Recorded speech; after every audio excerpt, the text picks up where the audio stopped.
What happened in Episode 3 of Westworld Season 2? Which timelines were we looking at, and how does it all tie together? Hi everyone, this is Robert. Welcome to Deep Geek. This video is brought to you with the support of my brilliant Patreon community. Please do check out the link to my Patreon page if you're interested in supporting Deep Geek, or joining up for some exclusive audio content. And do consider subscribing here if you enjoy the video. There will obviously be spoilers here if you're not up to speed with Westworld. Let's start, as the episode starts, with the unexpected appearance of Park 6, which appears to be called Raj World. The action here takes place at around the same time of the massacre at the end of Season 1. When we first see the two guests, Grace and Nicholas, all is exactly as it was, hosts operating according to their narratives and so on. But then, by the time they reach the camp, the hosts seem to be off the leash. This is really important, and reveals a lot about how the parks operate. First, we learn that the parks seem to be next to each other, presumably on the same island. We learn that seemingly all hosts have been freed from their loops, not just the ones in Westworld, and including the animals, who are also hosts. In other words, what's happening in Westworld is just a small part of a much bigger drama. Perhaps there are self-aware hosts elsewhere as well, an Indian or Japanese version of Dolores, say. We don't know, but it's possible. And all of this seems to have been Ford's doing. The host we saw in Raj World says, "These violent delights have violent ends," suggesting the same trigger was used universally. Of course, in terms of the plot of Season 2, this is all going to be important because when Mave spends her time in Shogun World, about which more later, it won't be like a theme park. The hosts there will also presumably be in open rebellion of some kind. But the really interesting thing about this short section is the introduction of the character of Grace. The little book she's carrying around with her seems to contain a hand-drawn map with some overlapping hexagons that look suspiciously like the symbols we see later in the episode, when Bernard is trying to get access to the data in Abernathy's head. This is what she seems to be looking for, not the tigers. Indeed, there are lots of clues that she's not like a normal guest. She knows immediately when the hosts go off-narrative. They should be cooking and entertaining, and they aren't. She seems curiously uninterested in the idea of going on a hunt, which presumably is the whole very expensive reason for being there. She goes to extreme lengths to make sure she doesn't sleep with a host, and there's also her throwaway line about not putting it past Delos to have hosts imitate humans, which felt rather foreshadowy, as if that's exactly what they are doing. But also that she knows what the company is like, and is suspicious of them. I think we will see more from Grace in the next couple of episodes, in particular what she's looking for. We do here, of course, have an answer to how that tiger appeared in Westworld in the 2 weeks later timeline. But with that we get another mystery. What are the Ghost Nation up to? I think we can have a guess at this, even though we don't yet have all the clues we might want. The Ghost Nation remained a mystery through Season 1, but it slowly became apparent that they were Ford's main tool for achieving his objectives in the park. Given that Ford's interest in what happens in the park is clearly carrying on beyond his death, as per his heavy-handed interactions with the Man in Black in the first 2 episodes, I think we can assume that they are still doing this. We've seen them capture Stubbs at the end of Season 1, try to capture Lee Sizemore this episode, and then find Grace when she washes up ashore. So they seem to be trying to gather together people who work for or have an interest in Delos, but aren't part of what's really going on. We've seen this shot from the trailer of them apparently escorting a group of people somewhere, so perhaps that's what's going on. Ford is trying to protect some people. All of which brings us onto Mave's storyline. And let's take a brief moment to talk about Lee Sizemore. He wasn't a very sympathetic character in Season 1, and in Season 2 seems to be largely comic relief, but we do get a bit of backstory here. Mave, with her off-the-charts intuition, works out that Hector was programmed as Lee's idealized version of who he would like to be. This suddenly adds an extra layer of pathos to Lee's character. He suffered a relationship breakup and helped himself through it by creating, writing, imagining an idealized version of who he could be. And now that idealized version of himself is literally leading him around the wreckage of his own creation. This doesn't make Lee a good person, but it does make him seem more three-dimensional, more human. And we have the return of Armistice, with a new arm, and a flamethrower, and Felix and Sylvester. That's almost too much good stuff in one go, but it means that Mave now has a full squad with her as they head up to the surface once more, and it kind of explains what Armistice was up to in the last 48 hours or so. By the end of the episode, Lee announces that they are now close to Mave's daughter in an area he calls the Klondike Narrative. Now, they might indeed be there, but we shouldn't necessarily believe him because we know they walked a long way underground.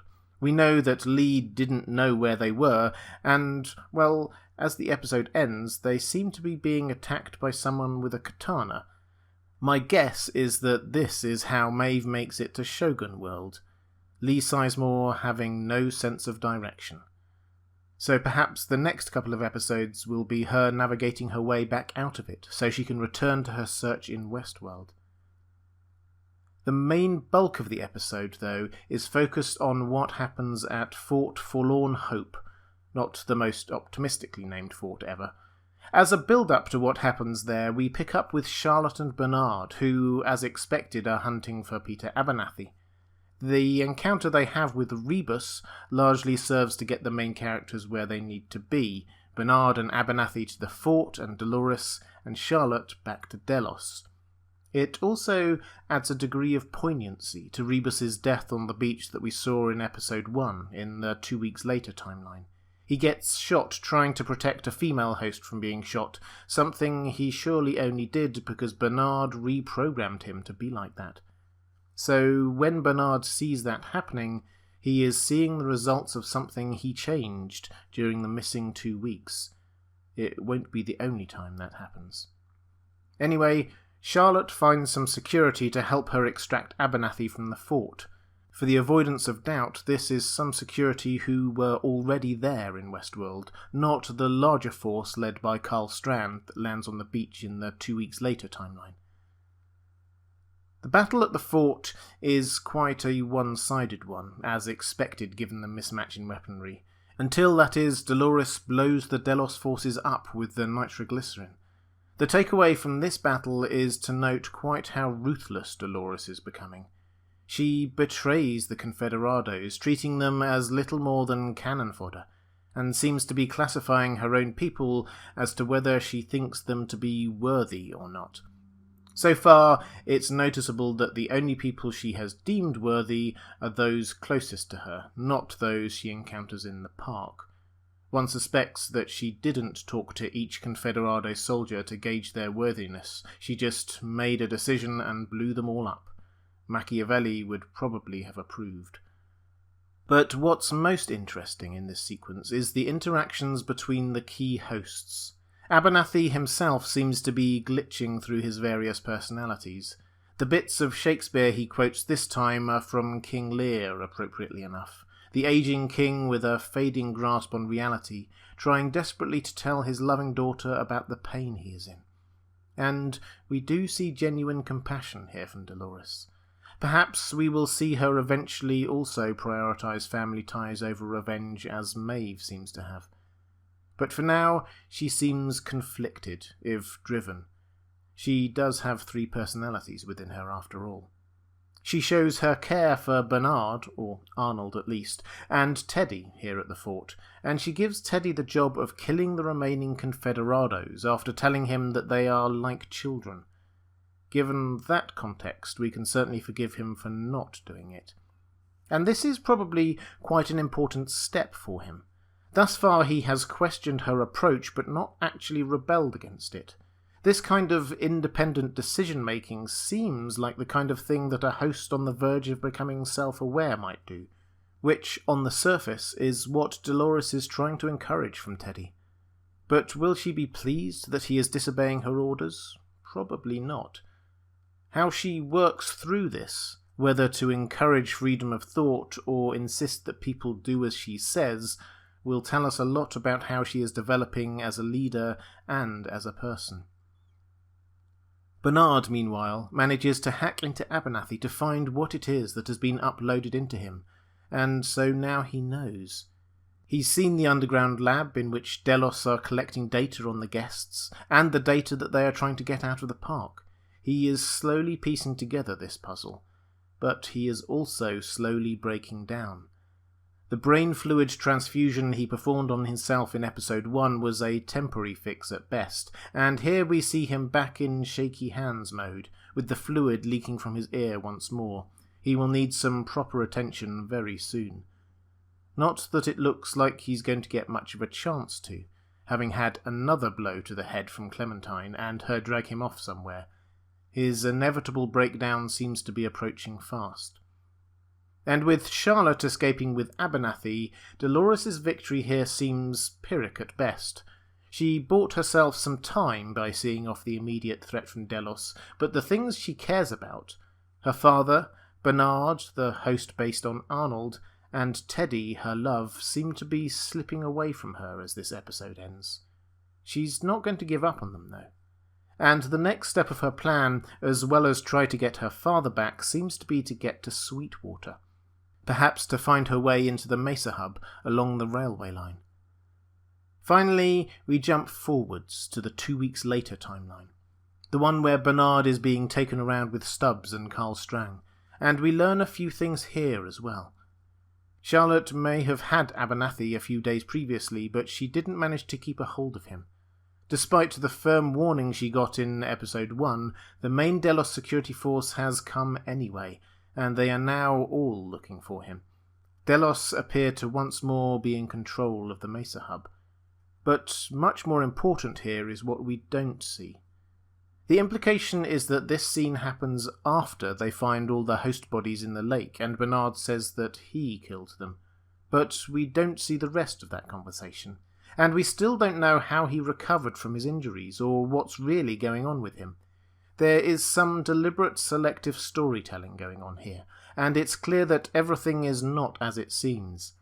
He is remembering things, but his memory is almost certainly corrupted from the now 3 blows he's taken to the head, and his leaky brain fluid, and, to be frank, probably quite severe trauma from discovering that everything he thought he knew about himself was a lie.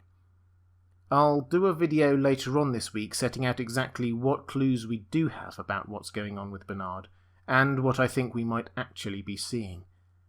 But what did you think of episode 3? What did I miss? Let me know in the comments below.